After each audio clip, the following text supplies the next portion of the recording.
According to an article published by Variety magazine, one of the most popular rock bands of all time was to star in an adaptation of The Lord of the Rings and would have been directed by one of the most well-known directors in cinematic history.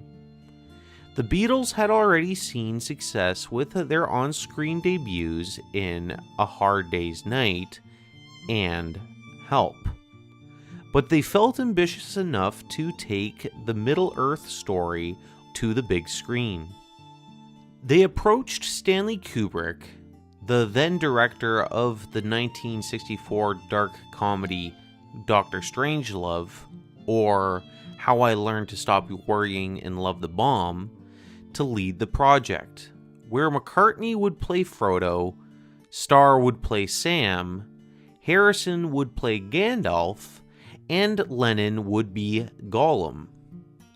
Despite Kubrick reading the books and being familiar with the source material, Kubrick didn't believe the project would be possible for the technology at that time, and the project was not given the express permission of Tolkien himself. A little history concerning the Beatles. John Lennon has been on record saying, "Christianity will go. It will vanish and shrink. I needn't argue about that. I'm right, and I will be proved right. We're more popular than Jesus now. I don't know what will go first, rock and roll or Christianity. Jesus was all right, but his disciples were thick and ordinary. It's them twisting it that ruins it for me."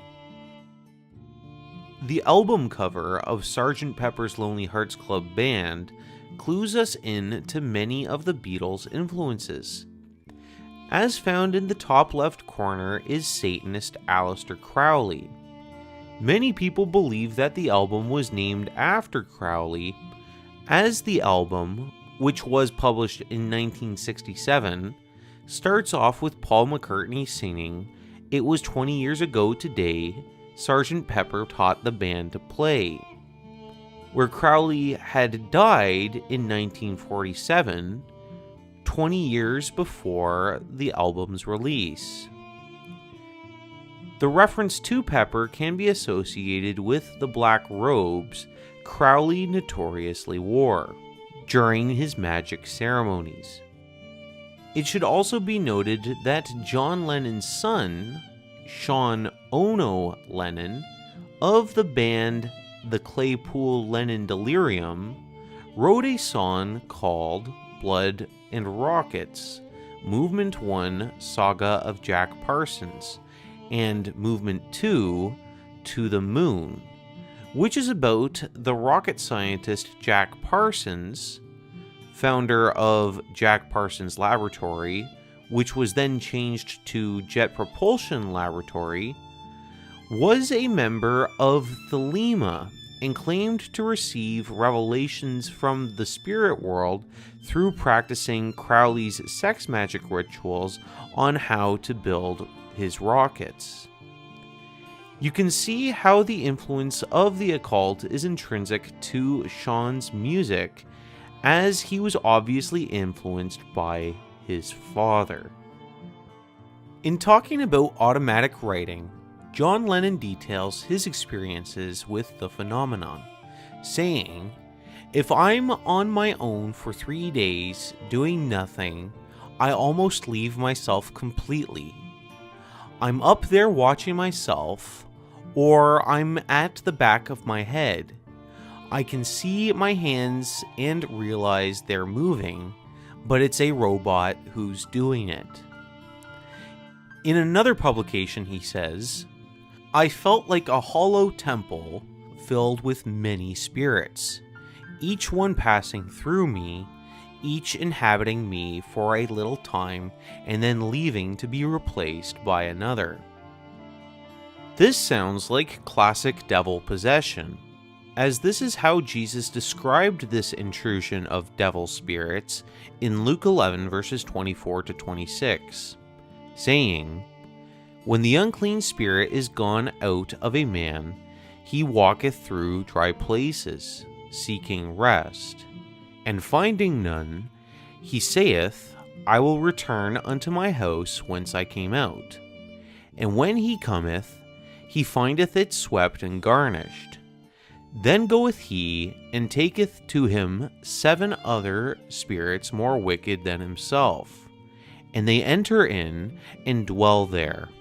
And the last state of that man is worse than the first.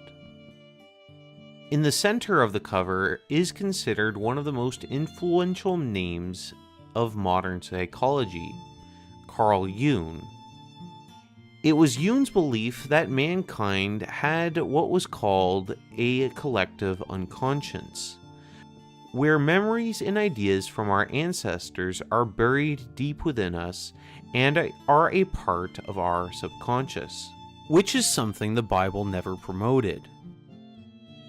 Stanley Kubrick was also highly interested in the works of Jung, as on page 6 of Michael Herr's Kubrick biography, he talks about his interaction with Stanley in 1980, where it reads, he called me a couple of nights later to ask me if I read any Jung.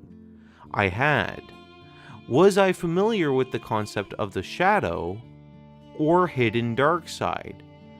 I assured him that I was. We did half an hour on the shadow and how he really wanted to get it into his war picture. You might just wonder why I'm bringing up Jung out of all of the people on the cover, but this figure will become relevant as we move into the next chapter. In talking about the director who almost took on the Lord of the Rings Beatles project, Stanley Kubrick is known for having many plots that are influenced by the occult.